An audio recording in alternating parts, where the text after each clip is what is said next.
చాలా మందికి వాస్తు గురించి సందేహాలు ఉంటాయండి.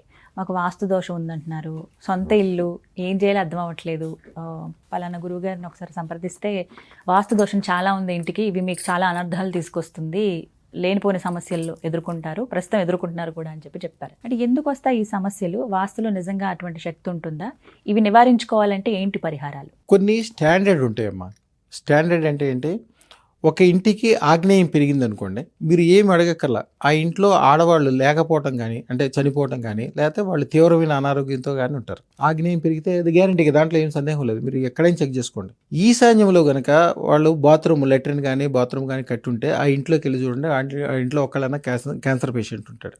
ఎవరికైతే నైరుతిలో సింహద్వారం పెట్టుకుంటారో ఆ ఇల్లు రాజును కూడా బికారి చేసేస్తుంది. మీరు ఇల్లు గమనించుకోవచ్చు, ఆ ఇంట్లో ₹1 ఉండదు. బంగారాలన్నీ తాకట్టు పెట్టేసి ఉంటారు.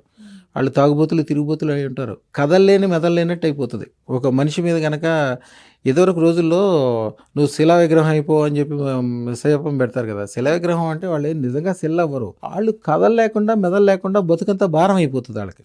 అది శిలా విగ్రహం అంటే. నైరుతిలో కనుక సింహద్వారం ఉన్న వాళ్ళు ఎవరినైనా చూడండి ఉంటుంది, అట్లాగే ఉంటుంది. ఎన్ని లోపాలు ఉన్నప్పటికీ ఆ ఇంట్లో వాళ్ళు సుఖంగా సంతోషంగా ఉన్నారంటే ఆ ఇంటి ఓనర్ అదృష్టం పెట్టుకున్నాడనే విషయం.